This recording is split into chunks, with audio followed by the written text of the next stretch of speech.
Were you ever in love with him, Pierce? I wasn't in love with him. Is that a serious question?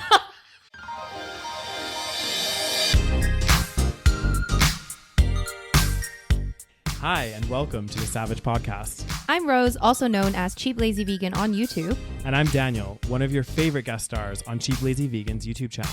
We're two friends who love to talk about the latest trending topics. So get comfortable and join us while we give our SaVeg take on just about everything. You are currently listening to the previous episode of this podcast, but if you would like to listen to this week's episode and get some exclusive content, go over to patreon.com/thesavagepodcast. Hello! Okay. Hello, everyone. Welcome back to another episode of the SaVeg podcast. Mm-hmm. Hello, guys. So we are back with another episode. We're actually going to do a Reddit episode. Yes. Because we are unprepared. We do not have stories. We do not. And yeah. And we know we love to talk about dating, you know, as two resident experts in the field. So we're going to actually react to the subreddit Dating Over 30. Yes. Okay. Okay. Okay. Okay. That's going to be a new thing, Rose. Okay. So we're going to react to Dating Over 30 or dating advice subreddits where people submit their dating stories and dating questions. Right. And we very much enjoy giving our advice. Yes. Even though we are, you know, experts. I would say we're experts. We are Rose, fake experts. We both have degrees, you know, in dating globally. I feel like we give good advice. Okay? Sometimes. We may not follow the advice. I was about to say, you know what? I'm great at giving advice, not so great at receiving advice. So let's do it. Okay. But before we jump in, and guys, if you don't know, Patreon is where you can get bonus content, so exclusive bonus content every single month, and you get ad-free content and every episode a week earlier than everybody else. So if you guys want to check out our Patreon, it's patreon.com/thesavagepodcast, and you also get a little shout out at the beginning of the show. Yes. Okay. All right, should we just dive right in? Can I go first? I think I want the first story. This one? Should I click into it or should I open it in a different tab? Is that easier for you? No, you can just click it, I think. At what point does it become a red flag to not know if I, 31 male, want kids? For context, I've been single for over a year now after a long-term relationship, and I'm enjoying it quite a lot. For all of my 20s up until recently, I knew I didn't want kids before 30 because, but was generally undecided on whether or not I truly wanted to have kids. I know of reasons why I do and don't want them, but none of the reasons swing me for certain in one direction. I want to enjoy being single and take care of a few personal things for another 2 years before actively deciding to look for my wife. If I'm still undecided about kids at 33, will this get me filtered out? What are your perspectives on this? Thanks. Dun dun dun. I think it's fine. Yeah, I think it honestly, most people I know, not most people, but a lot of people I know are undecided, such as this man right here, and he is 35. So soon to be 36. Soon to be 36 in less than a week. I know, it's crazy. Holy. Yeah. Yeah, I don't think it's a red flag necessarily, but I mean, I guess what you have to consider, I'm assuming I'm assuming he's straight. What you have to consider is if you are undecided, especially if you're dating women over the age of 30, like generally, like if a woman is really wanting to have kids and stuff, that would be a red flag for her, right? Because she, you know, doesn't have like that much, unfortunately, much time left before she can have kids. So like it's going to be a kind of hot button issue. But I think the reality is like a lot of people are undecided. A lot of people are choosing not to have kids, given how expensive everything's getting.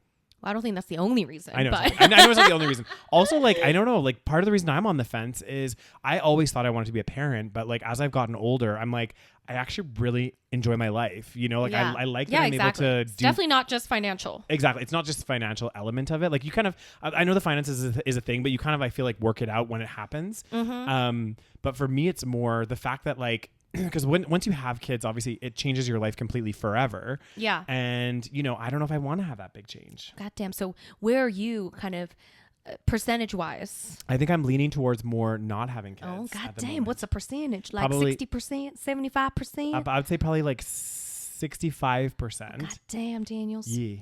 Yeah, I don't think it's like a red flag. I think as long as you are transparent with whoever you're dating, saying like, oh, I'm not really sure, blah, blah, blah. And yeah, I don't know. It's kind of, yeah. And it's nice because he's a guy. He's a guy. Why can't I talk normally? Okay. Because he's a guy. It's nice that he's a guy and he is kind of like, I feel like it's less pressure. Yeah. Because you could be 40 and still be like, okay, actually now I do want kids. Yeah. Not that women at 40 can't have kids, but obviously it's more complicated. Yes. So, I mean, lucky for you, you're a guy. So, I mean, fucking, you could have a kid at like 70 if you wanted to. If you really wanted to, yeah. Should we see some comments? Yeah. Someone said, it becomes a red flag the minute you're not honest about it. Yeah. Yes. So I think that's the big thing. Yeah, like, it's just honesty, communication, Oh, it says, yes, too much uncertainty will start to get you filtered out, but both by women who know they want kids and by women who know they don't. It's not a red flag necessarily, but it becomes more of a serious mark of incompatibility. Yeah, that's the thing. It's like, there's also women that are probably unsure as well, right? Yeah. But there are going to be women that either don't want kids for sure, yeah, or they definitely want kids. And obviously that's going to filter you out of those two if they are serious about their decisions. Yeah. So yeah, exactly. Exactly. Okay, next. I think this be a productive discussion about children. Okay, boyfriend, 31 male, doesn't want to talk about the future with me, 33 female. How do I make it work? You don't, girl. No. You fucking run. Boyfriend, 31 male, doesn't want to talk about the future with me. We've been together for 2 years, and after a year and half long distance, I moved to a city to close the gap. Got my own place. Even with the idea of me moving in, he wasn't excited, but he was happy. His words. What the fuck? Since I've been in a city 6 months now, he's loved every minute of it, and we spend about 3 weeks out of a month together. Anytime I bring up the future, he avoids it and changes the subject or just says he hasn't thought about it. I'm asking for him to think about us moving in together once my lease is up in 6 months. I can tell he really loves spending time with me, but he also loves his independence. I'm all for us being individuals, but I made it very clear that I want a partner who wants to share a life with me. It also makes no sense for us to pay 2 rents when we are with each other more than not. Mm-hmm. He recently mentioned he's not sure he's capable of thinking about a future. Thinking of a future. He lives his life day by day with everything. He's currently going to therapy to see if he will be able to work through this and let himself think about the future and what he wants. I'm at a point where I'm worried to continue this relationship because I don't feel secure about our future. I'm also worried to let go because it's been a great relationship for the most part. I'm not sure if anyone has any advice or experience with a partner like this. Would you stay with a partner like this in hopes that they'll be able to see a future with you and make it happen? Dun, dun, dun. What do you think, Daniels? Oh, I don't know. So they're in their 30s, both of them. They've already been together for 2 years. Yeah.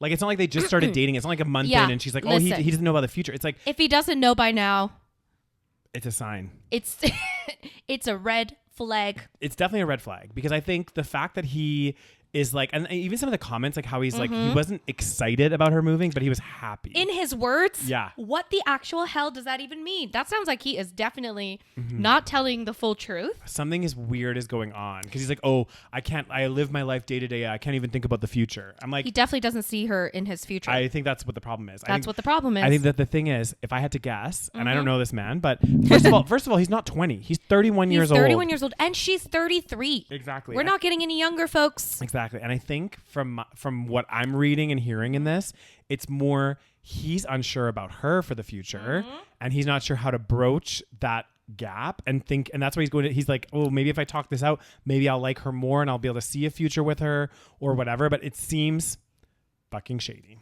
It's shady as fuck. So that's the thing. After 2 years, if you don't know, come on now, okay? So the first comment, so you moved to a new city to be closer to your boyfriend and he wasn't excited. Yeah, that itself, alone should be a like red flag. A deal breaker, if anything. Yeah. And then you talk about after 2 years, you want to move in together and he doesn't know if he wants that. Yeah, no, I don't think you'll get what you are looking for from this relationship. In fact, he seems quite lukewarm and not really that into it. Yep. Agreed. It's fine if he doesn't want to live together, but he should absolutely let you know and not give confusing answers that he's too busy to think about it. Yeah. What kind of answer is that anyways? Like, how can you be too busy to think? Like, I'm sorry. You're not. We are all busy, but your mind.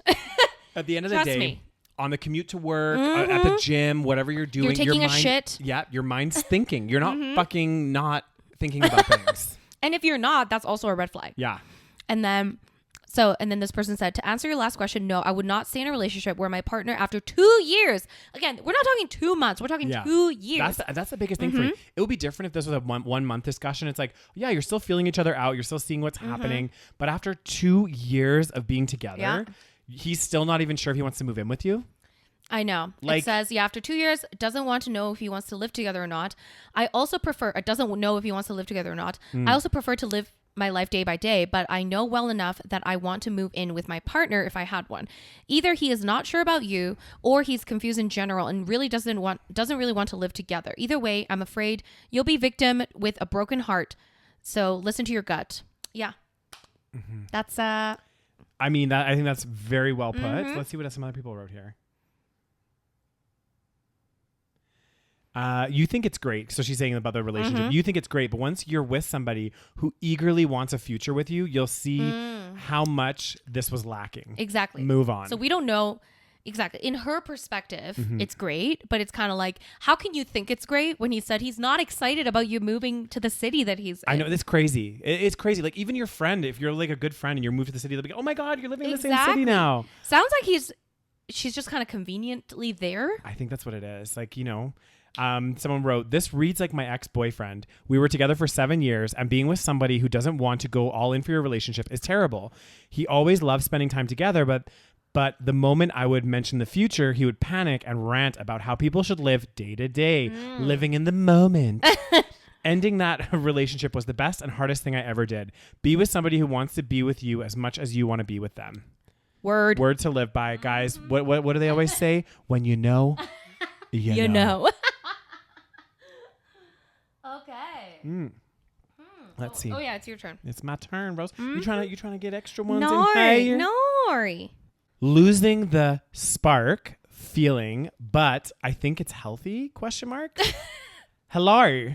I am a 35-year-old female, and I've been dating my boyfriend, 36 male, for about 6 months.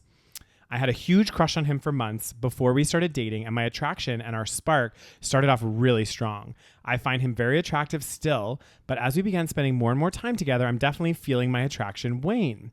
I think our communication is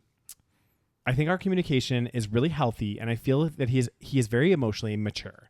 We haven't had any major conflicts or issues, but he has told me a few times that he feels like he is more into me than I am into him, which is honestly fair and probably true. He's made it clear that he is very much wanting to be with me and take our relationship to the next level, moving in, etc. And I've been open to talking about next steps, but still unsure and uncertain. Here's why I think all of this might be okay and healthy, ?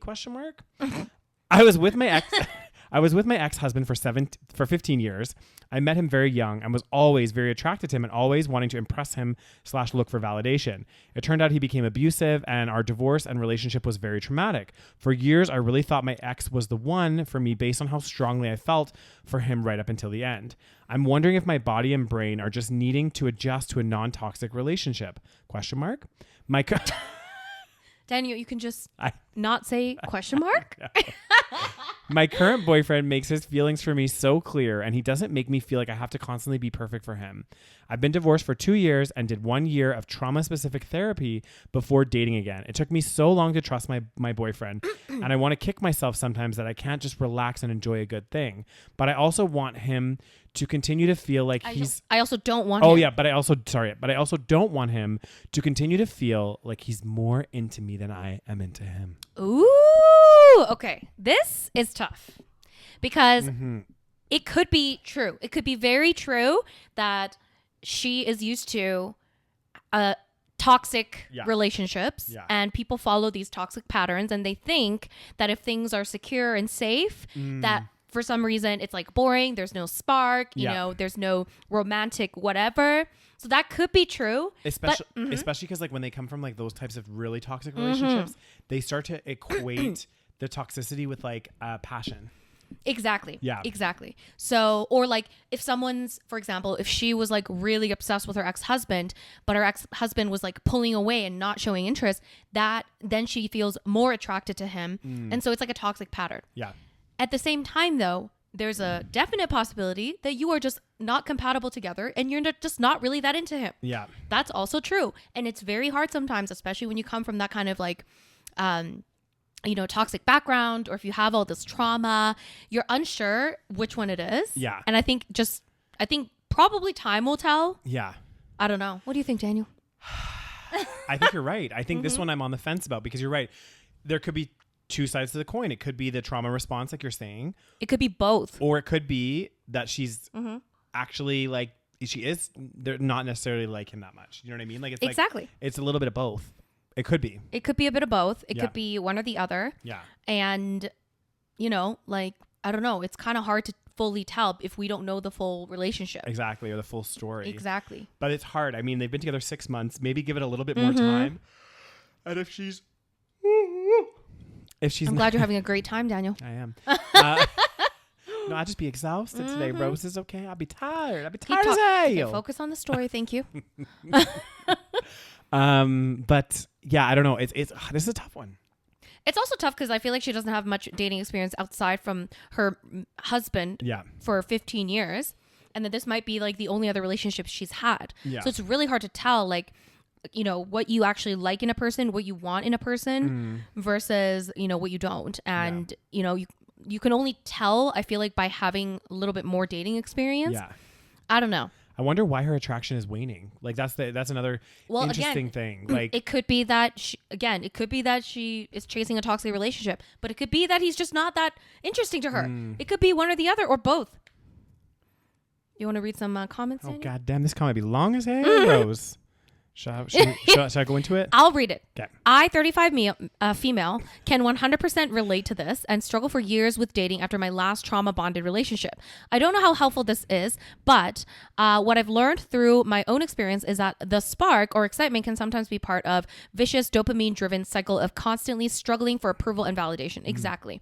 Blah, blah, blah, like a drug. It's, you know, so basically they're saying the spark is not really healthy to chase. Yeah. Which is true. Yeah. My take on it is that with the right partner, you'll experience many different versions / forms of love, from passionate to mundane, troublesome to peaceful. It is rarely, if ever, consistent from one year to the next. So as long as he checks enough of your boxes, you feel comfortable being your full, authentic self with him, and there's more positive than negative in your relationship, I'd maybe try to ride the wave and see what's on the other side. Give yourself some patience and grace. Fair. I think that'd be beautifully said, Roses. But yeah, so I think it is true that it could be that this person is chasing the spark. The elusive, ever elusive spark. But I think it's also true that you're just not into this person. Yeah. And that's okay too. Yeah.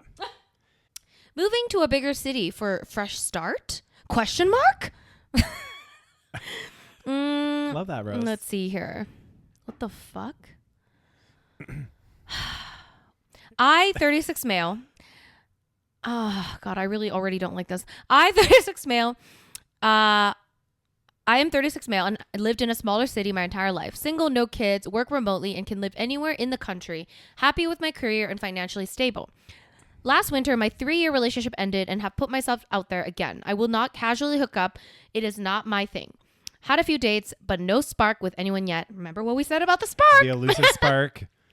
I have various hobbies, volunteer and engage in my community, plenty of local friends and family, gym, swim, eat, and sleep healthy, limited alcohol, relatively good work-life balance, travel for work and pleasure often. I am overall satisfied right now and cannot complain. Yet, started feeling stagnant since the breakup and thinking of moving for a fresh start.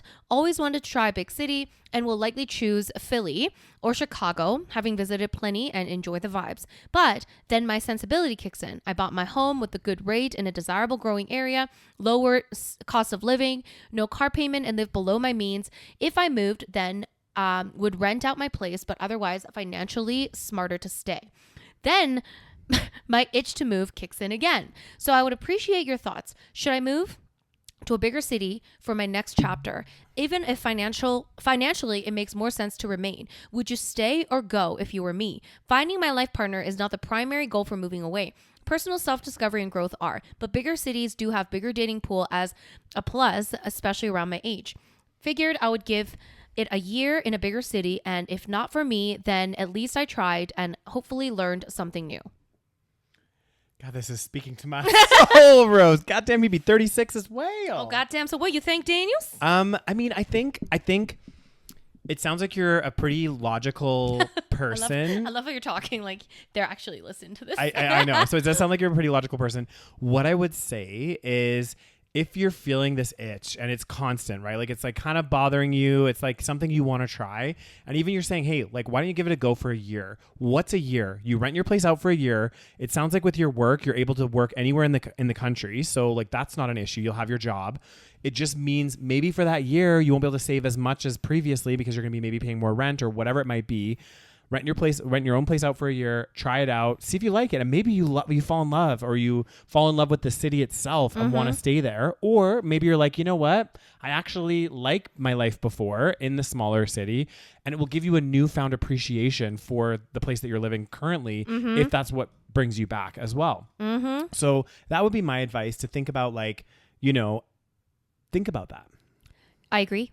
I think he needs to move for sure. Yeah. Especially, it says he's lived in a smaller city his entire life. Yeah. Never lived in a big city. There's literally not, okay, you might not save as much. Okay. It sounds like he's in a pretty good financial situation. He's fine. It sounds like he needs some adventure, something exciting, and even the dating life, in a smaller city, that's going to be a bit tough. If you can go anywhere, why not? Okay. You only live once. He's already 36. Like, go and fucking explore. Exactly. Like, I think this is like a no-brainer. Absolutely. Like, the only reason that it sounds like he wants to stay is basically like, oh, I have a house here. So I'm kind of like, oh, yes, it's lower cost of living. But it's like, again, like, as long as you're not being financially irresponsible. Yeah. Like, as long as you go somewhere and maybe you're like at the end of the day, you've already bought your place. Sounds like you're smart with money anyway. You probably saved up some money. Like, a year of like not saving if you're living in a little bit more of an expensive area, or saving a less is not that bad. Like, I think it's worth it. Yeah. Absolutely. Shall we see what the commenters said?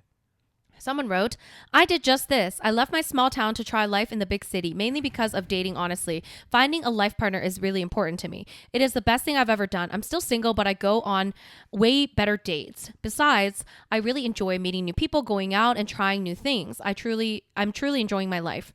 Living my life. There's so many opportunities for everything here in a city. I was bored, exhausted, and lonely in the small town. I couldn't really connect with that many people, and I didn't have the same values as the guys, really. In the big city, I have something in common with way more people.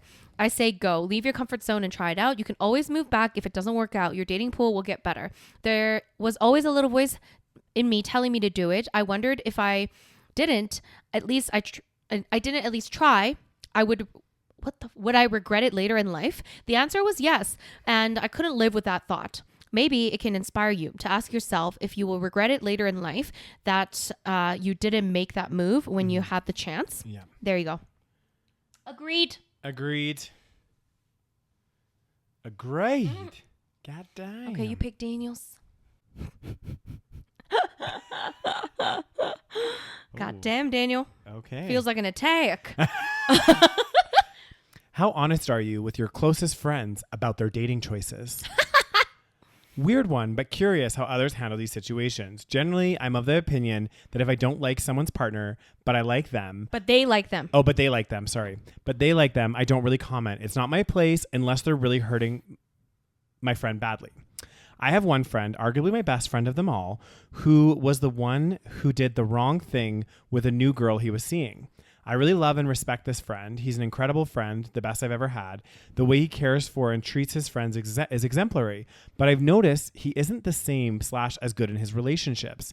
In the past, he's struggled with women. He's really smart and handsome and kind. He's had many short-term things and a few long-term ones, but he's just chosen them badly or not treated them well. He's had some childhood trauma that's affected his approach to relationships clearly. He recently met someone and was super into her straight off the bat. They had a whirlwind romance for a couple of weeks. And then as it was getting deeper, he confessed to her about a white lie he had told when they first met that he wanted to clear up so that he could start right on the right foot. She seems to have gotten the ick from the combo, and it's over now.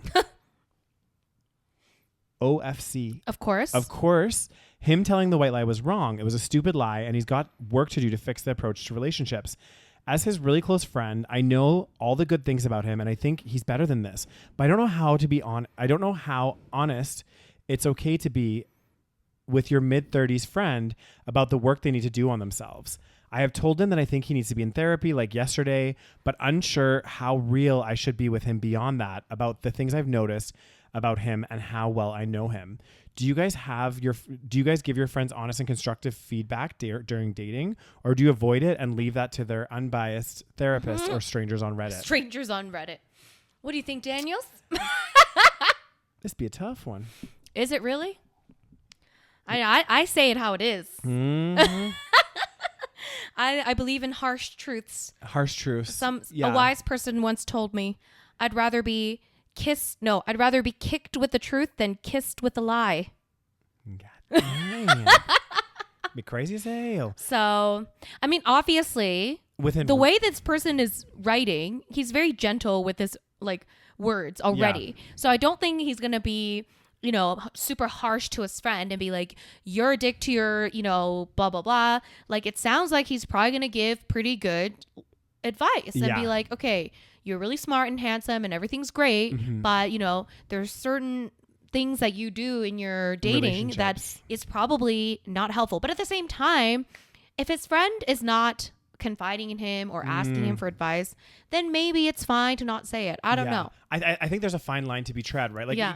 Sometimes unsolicited advice doesn't necessarily go over well, right? Whereas if you sat down with your friend and your friend happens to be like, man, I'm really struggling. What am I doing wrong? Dating these women. What am I doing wrong? Like, any advice for me? Then, okay, maybe then you should be honest and have a chat. But just to go up to him and be like, oh, well, dude, you're a dick to all of your girlfriends. Like, it might not go over as well, Yeah. Well, it sounds like he's like a guy, and I feel like girls, we've already had these conversations, okay? But guys, I feel like they're less likely to, have these kind of deeper chats. We're really great at just bottling it all in and not saying anything. Well, I'm talking about straight guys, Daniel, but you too. Yeah.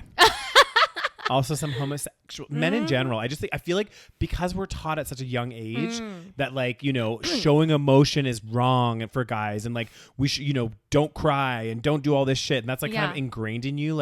Even as someone in the LGBT community, it's I grew up with that as my kind of go-to is oh my God, a man's crying. It's a big deal, Yeah.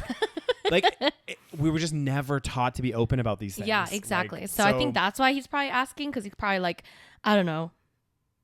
He's a guy and he's probably they're not used to having these conversations. Exactly. But someone wrote, I generally don't say anything unless they ask for feedback. But if I feel like a friend is being mistreated, or if they're mistreating the person they're dating, you better believe I'm going to speak up. I have zero qualms about telling someone, hey, that's fucked up, make it stop, and get your shit together. Interesting. God damn. But yeah, I think you can tell them. Yeah. Especially, clearly you're talking about he's talking to you about his dating woes. Yeah, and that he's going to therapy and all this other stuff. So you could be like, well, or you could be like, do you want my advice, or do you want me to just listen? Yeah. Do you want me to tell you the truth, or do you want me to sugarcoat it, or how do you want me to go?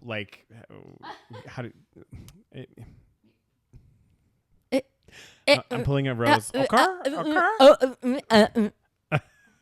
Beautiful. God damn. Okay. Oh God, it's long. Okay. Perfect. I like him, but I'm overwhelmed. Any advice? I have been dating a man for about 4 to 5 months. I like spending time with him, and we seem to have hit it off well. I had been really excited and hoped that he would ask to be exclusive, ask to be his girlfriend, but he has yet to ask. Wow. I'm okay with this, as now I'm having second thoughts. So they've been dating for 4 to 5 months, and they have not made it exclusive. Yeah. I can be busy with friends, hobbies, family, etc. And some weeks my schedule is absolutely hectic. When we first started dating, dates were planned in advance, but I've noticed that he has spent more time with me. The planning in advance has stopped. We have still spent lots of time together, but it's usually a text the day of asking to come over to cook dinner or hang out. I like spending time with him, so if I'm available, I typically say yes. My first yellow flake was on Mother's Day. I had a really busy weekend planned with my parents, so I didn't see him as much that week. While I was with my mom, he texted me in the afternoon inviting me over that evening, and I told him I'd love to see him and would stop by once I leave my parents. I stayed with my mom longer than I expected, and by the time I left, it was pretty late. I was tired and had work the next day, so I told him I needed to cancel and go home. He texted me comments about how he really wanted to see me, stating that it wouldn't have taken that long, etc. It made me feel bad and guilty. Recently, another incident occurred that has made me feel extremely overwhelmed. He typically texts me all day, every day, and I like that he's engaged and gives me attention. He will also ask me what I'm doing multiple times on a daily basis. And at first, I thought it was just to drive small talk, but now I'm thinking differently. Last week was a busy week for me. He started his daily text and there were times I couldn't respond right away. I would get comments from him such as, "You don't like talking to me anymore."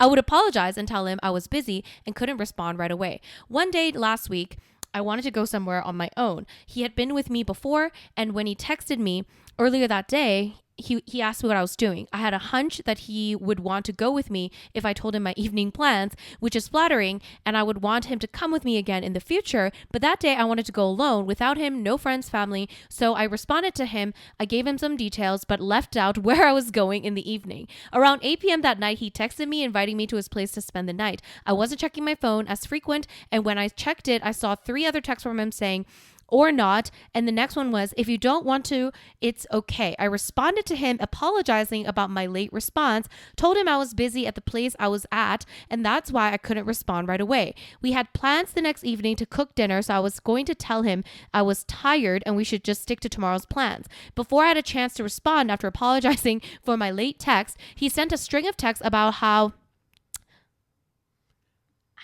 I didn't tell him where I was going that evening, how I responded late without an explanation, etc., and that he didn't like that. I'm shocked by his response, and I feel pretty yucky about it all. I feel bad that I didn't give him all the information earlier that day, but I don't want to feel like I need to tell him what I'm doing at all times. There's a cultural difference as he is from another country, and he did apologize the next morning over text stating there was a miscommunication, but the thought of seeing him now is overwhelming to me. He's a really nice guy and my friends like him. I also don't want to be mean, but I'm trying to figure out what to do next. Any advice? Jesus, it sounds like a fucking mess. Oh my God. Thoughts, Daniel? I am speechless for once. So many issues here. Yeah. I think there's something to be said, like when you are in a relationship, it's like a little bit like you obviously, like, and I'm saying this as someone that's single, like if I was in a relationship, you kind of have some obligation to some degree to be like, hey, like, you know, let them know what's going on, because you're kind of like with that person now. That being said, you guys aren't exclusive. He hasn't said that you need to be exclusive. Well, that's the thing. That's also weird. He's coming across a little bit like, okay, number one, he's not willing to be exclusive with you, but yet wants to know what you're always doing. It's not that he's not willing, but he hasn't asked, and they haven't had that conversation. Yeah, they haven't had that conversation. So we don't know if the assumption is that they're exclusive. But also, like, 4 to 5 months where you haven't had any sort of discussion or mention about like being girlfriend or boyfriend. Yeah, that is kind of weird. That's kind of a red flag. If both of you want a relationship. Exactly. And it sounds like he's a little bit like not controlling, but like, you know how he'll like text, and then if she doesn't get back to him within a certain amount of time, he's like, do you want to come over tonight or not? I guess, you know, like, it's like, just sometimes people don't have their phone all the time with them, or they just don't want to respond right away. Exactly. Like sometimes you'll get a text 5 days later, you know, like it happens.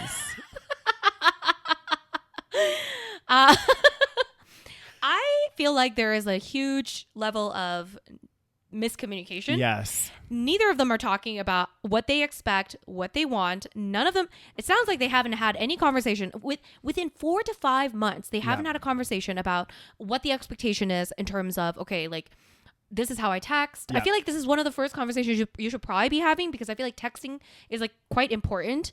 because texting styles are very different, right? 100%. Some people expect you to text you back right away. Some people are like, okay, you know what? I don't have my phone, or I don't want to respond right away. Yeah. But that's like something to be discussed pretty early on. Some people are terrible texters. No, I'm meeting myself. Yes, some people are terrible. You're not a bad texter. You're a pretty good texter. It's not that I'm not a bad texter. It's just that my texts come across like very. Yeah, the way you write. Yeah, I'm just very just like someone like, what are you doing? This. Like it's very just like it's you're not just like different in person, which is fine. Yeah.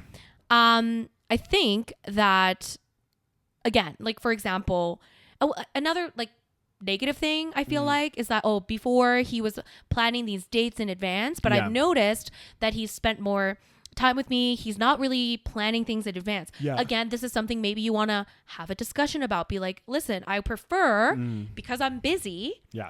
I can't like, and again, she's kind of accepted this behavior and now she's complaining about it, which is another kind of annoying thing because it's like, okay, so it seems like, you just kind of like went with the flow before. And now you're not really. And now you're like, oh no, he's like not doing this in advance. Well, you haven't really said, listen, I'm busy. I need you to like plan things in advance with me instead of texting me the day of and expecting me to respond. Yeah. So it's like, you know, you haven't made that clear. Clearly it's worked before where you're like, oh, do you want to just come over tonight?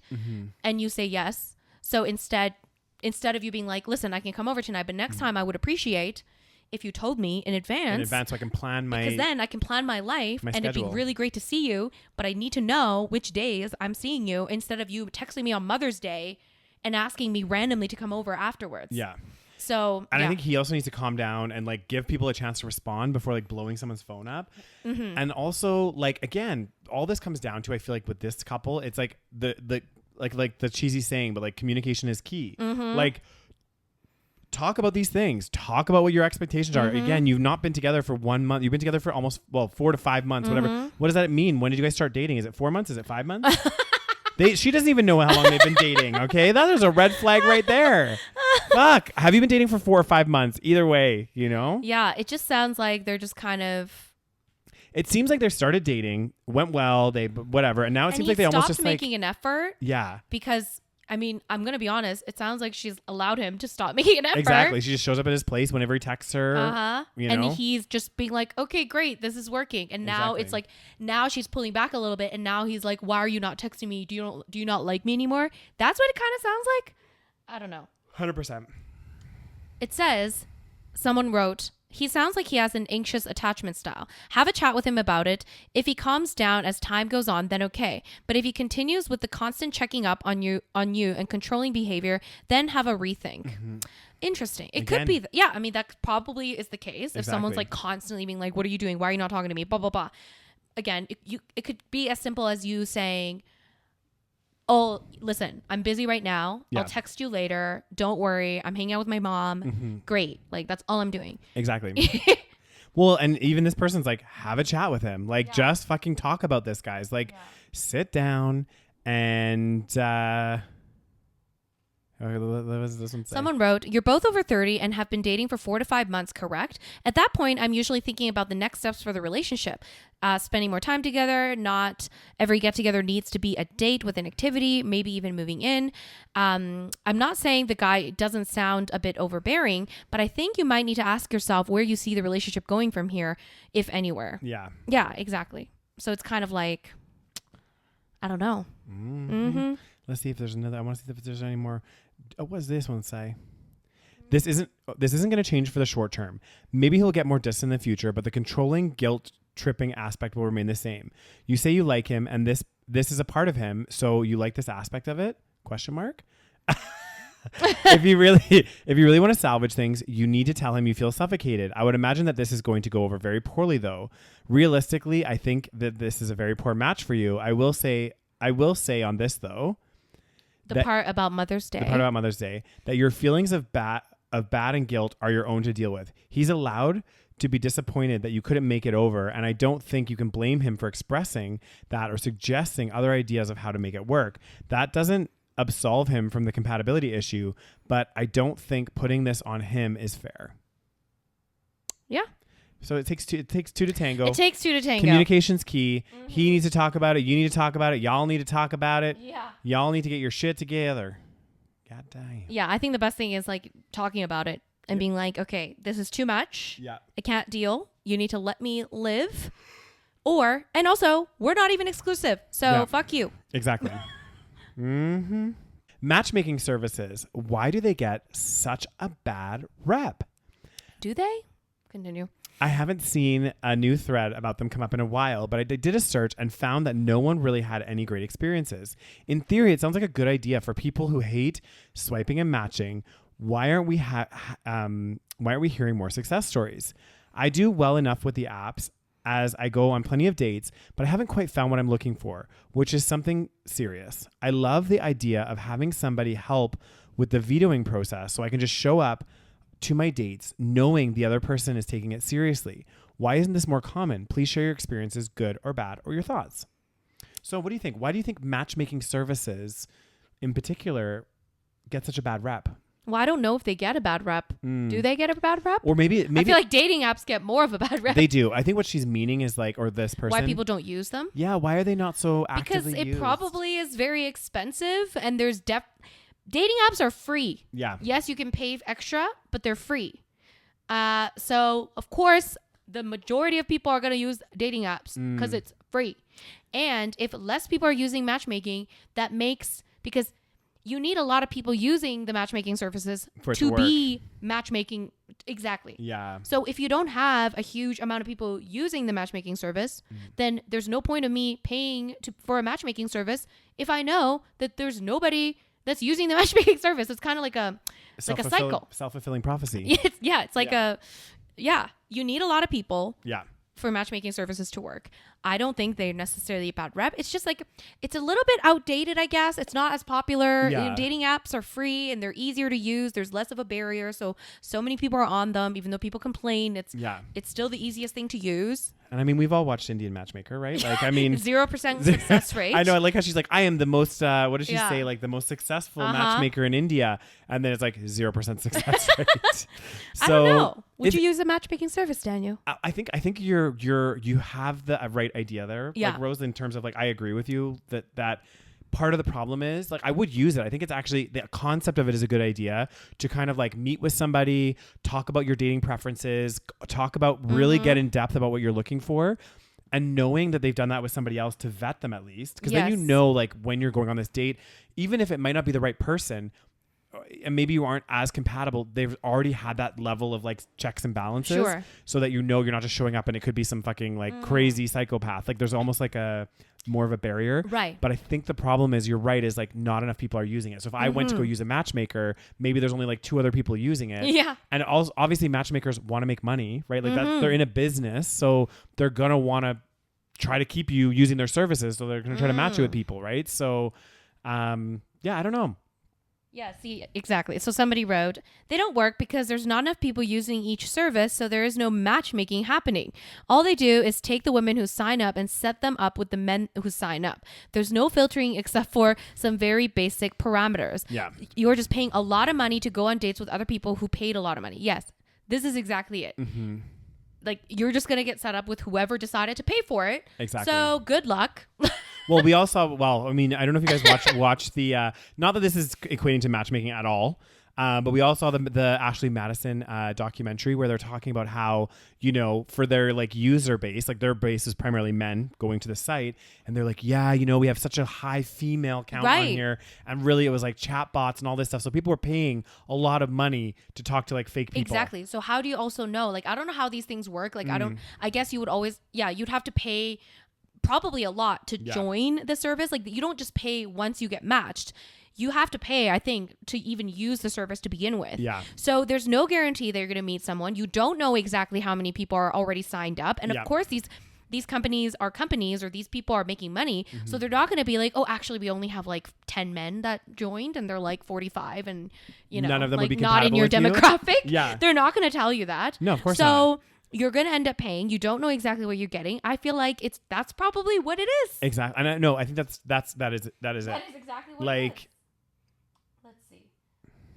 Let's see here. So somebody said that they looked into them for for a bit because they were also tired of the apps. And they came away with 3 takeaways. They're very expensive. Once you get a person involved and have to compensate that person fairly for their time, prices go up astronomically. I got around this by signing up as a potential suitor for paying customers, but that meant that they only emailed me a few times a year with possible matches. The value add wasn't worth the cost. Isn't worth the extra cost. They can screen for obvious bless you. They can screen for obvious red flags, but there's really no way of a third-party matchmaker can control for romantic compatibility. So you're still just going on dates with randos, although at the very least, you will know that the randos have gone through some amount of vetting. 3, I found that I had less info about a potential match who I met via a matchmaker than I did about app dates. The profiles on matchmaker sites are PR'd to hell to make potential candidates look good. Blah blah blah blah blah. So, and I think at the end of the day, guys, you have to remember it's a business, right? Like you have to remember, like, this person or this matchmaker or whoever is not doing it out of the kindness of their heart. They're like, oh, my mission in life is to bring lovers people together. No, they're working for a paycheck, people. They're working for their money.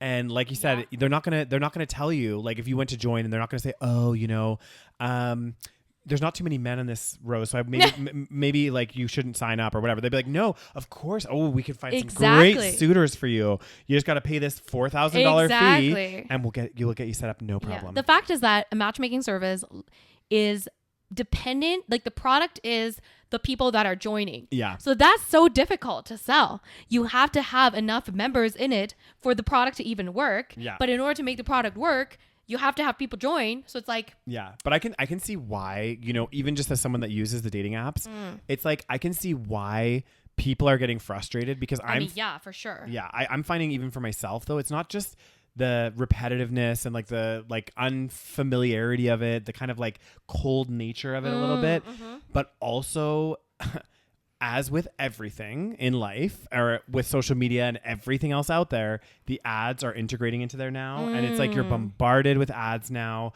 Like, I think on Tinder, it's like every third or fourth swipe, it's it's another ad. And like, there's a there's a gay kind of like hookup more app called Grindr, which I think most people know about Grindr, most Daniel. People know, right? And I like occasionally go in there from time to time. Why can't I feel like I've caught your Daniel. Let's face it, we can never speak properly. This is true. But even on there now, it's almost becoming, the app itself is almost becoming unusable because it's like, you'll go into a chat, for example, and then there'll be like a minute ad. Right. And it's like then you'll respond to the chat, then you'll go and maybe start to try to chat with someone else. Another ad pops up. It's becoming like so, like it's taking away from the app. Right. And you're going to have to start getting the number soon and start texting people instead of talking on the apps. Well, this is just it. But even then, to just get enough, even to send those messages, it's like there's constant ads. Yeah, dating apps are tough. And now they're like putting up all these premiums, like, hey, and they're expensive. Yeah, the premiums are not cheap. Holy shit. Like, if you want to go like Tinder Plus for like a week just to get some extra features, like, it is not cheap. Yeah. It's expensive. Yeah, like it's But do you want to find love or do you want to save money is the question. Can you put a price on love, Rose? Can you put a price on love? God damn. All right. Is it my turn? Did you read the matchmaking one? I think you did. That was mine. Yeah. Okay. So here's one. How to chill the fuck out. God damn. Daniel, listen. Okay. What do you mean? What are you talking about? I am chill the fuck out. I'm back on the apps after over a year of not dating or pursuing anyone. And I keep finding myself getting way too excited when someone I think is cute/cool starts messaging me. Sounds familiar, Daniel. Maybe I wrote this.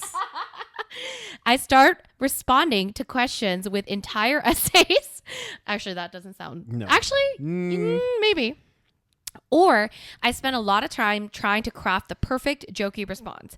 Other times, I'm so stoked about a response that I just type vomit the first thought in my mind without any editing or thinking about how it may come across. First of all, where are you finding all these people to have these amazing conversations with? Like, I don't know. Okay. How do I stop doing this? I try to remind myself that I'm the prize and that dating is a process for me to filter out women who are incompatible with my values/desires, but I still get wrapped up in excitement when I get a message notification from someone cute/funny. It sucks because I feel like this keeps me from being a grounded/more authentic version of myself, and instead I'm stuck in this shitty scarcity mindset where my attention feels like the last chance to find someone. Any advice? Maybe you need to like be with a good friend when you're on the app so that they can just be like, let's craft the message together. Let's like, you know, because it sounds like he's just like, oh my God, I got a message. She's cute. This is amazing. Send. Isn't that what you do, Daniel? I'm just kidding. Okay. First of all, Rose, let me tell you. I'm listening. If I had somebody cute message me, then I would have this problem. Okay. No, I'm just kidding, guys. I think you're acknowledging that you have this issue. Like maybe try to like give yourself like I don't know, maybe when someone messages you, read it, but like maybe take some time. Don't respond right away. Yeah. Give yourself like, you know, maybe go and like do something that chills you out. Like maybe like watch a TV show or get yourself out of that mindset to like calm down a little bit and then like look at the message and be like, okay, let's craft something nice here. Okay. Here's my take. What's your take? Why are you writing essays on the fucking app? I know. Meet the person.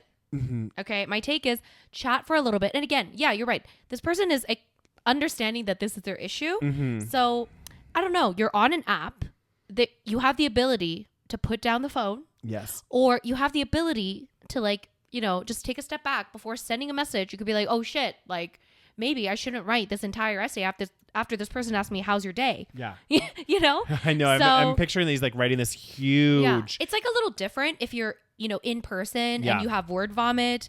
Like that part's a bit tough because it's obviously like, you know, you're interacting with a person in life. Yeah. And that's going to take some, you know, like self-constraint or whatever. Yeah. But you're on an app and you're typing and you're by yourself. You have time to like, you know, type a response. Like maybe do some meditation, maybe do some, I don't know, go for a walk outside. Like, I don't know. Get like clear your head. Yeah, it sounds like also just don't talk on the app so much. Like, what the fuck? It's I love this one. Repeat to yourself. This person is literally a stranger. Yes. You have not met them yet. Yeah. They could be their shit stinks something fierce. What the fuck? Oh.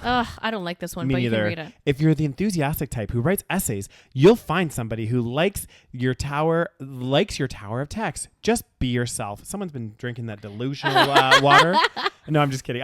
Never bother to match the energy of anyone. If someone can't tolerate my verbal diarrhea, so be it. I'm in a relationship with a man who doesn't say much at all. I'm verbally compulsive and will write 5 texts to his 1. He enjoys my crazy texts. If I had matched his energy with equally monosyllabic messages, there would have been no relationship. Like I agree and I disagree at the same time because again, it's like texting is not it's not regular communication. It isn't. Okay, so you can't be like, I'm being myself over my text. Mm-hmm. That's not being yourself. You're just typing words on a fucking computer, on a fucking phone. This is such a good point. Mm-hmm. We are becoming more and more removed, I feel like, from like what communication actually is. And like, don't get me wrong, texting is a form of communication, but it is not yourself. You're like, literally, I am not communicating really with anyone. I'm typing words into a fucking screen, right? Yeah. To then, obviously, there's a message that gets conveyed, but it's so different than sitting in front of somebody and having a fucking conversation. Like, we cannot kid ourselves and be like, oh, I'm just being myself. I'm my true authentic self. I have, because you know what, guys? Let's be honest here. How many people have you met in your life that are completely different when they text? So many people. And that's not because they're being their not true authentic self. It's like someone like me. Honestly, I don't really, like, I'm good at responding. Like, I'll always respond quite quickly to people. But like, I don't write a lot of my, like, always in my text, or I'm quite short in my text messages because, like, I just don't like texting that much, right? I'll just be like, oh, I'll respond quickly. Yeah. Like, hey, yeah, cool. This is this. But in real life, I'm way different, right? Like, yeah, because I don't want to be sitting there typing into a screen like, That's the thing. I've met people that text really well, but then I meet them in person and I'm like, oh, I'd rather watch paint dry. Oh my God. I know. I had this one guy that I met in London, and I remember he was like, I got excited. I was this, this over enthusiastic. That's another thing. I got excited because I was like, oh, he's such a good communicator. We're having a good chat. And then we met him and he was literally one of the most like negative people. Right. Like he was very just like, I remember he'd like recently like went to New Zealand for work or something. I was like, oh my God, that's so amazing. Like, how was your experience there? Like, tell me more about it. He's like, Well, I was working, you know, it was all right. Like, and I was like, oh, okay. Like, what did you get up to today? Well, we had a team bonding event. We went bowling. I'm like, oh, that's cool. Yeah. Like, where did you go bowling? It was awful. It was all right. You know, I was spending time with my coworkers. I'm like, you are a miserable person and I do not want to date you. But his texts were so different. Yeah. So like, it's so different typing into a screen. Like we're all different when we type into a screen versus like having a face to face. Like it's night and day, and you know, yeah. Agreed. Next, one more, Daniel. We got time for turn. one more. 35 female who is consistently ghosted. Is it my approach? Is it my approach? I feel baby reindeer. Oh my god, guys. On a side note, the TikTok world is so good and so bad at the same time. And the quote real Martha from Baby Reindeer has come forward. She did an interview with Piers. Yeah, Piers Morgan. Oh, people are taking that audio. I know which one. Oh my god. He had something green on his face. He asked me if I wanted to sleep with him with a big green spot on his face. I said, no, I don't want to sleep with you. He asked me if I want my curtains hung up and fixed. I like, it's just like so funny where Piers is like, were you ever in love with him, Piers? I wasn't in love with him. Is that a serious question? I think your Scottish accent's getting better, Daniel. Just from Baby Reindeer. Okay, continue. Anyway, sorry. So, side no. note. We need to watch one of them, Rose, because they're fucking killing me. Okay, read this, Daniel. I feel defeated. So this is about the 35-year-old. She's constantly ghosted. Is it her approach? I feel defeated and would love some advice. I became single at 31 after a long-term relationship ended. Afterwards, I took a couple of years to be single and work on myself. Great job. I think that's a good idea. But for the past 2 years that I've tried to date, I've had no luck. I'm conventionally attractive, witty, and thoughtful, but my matches always go something like this.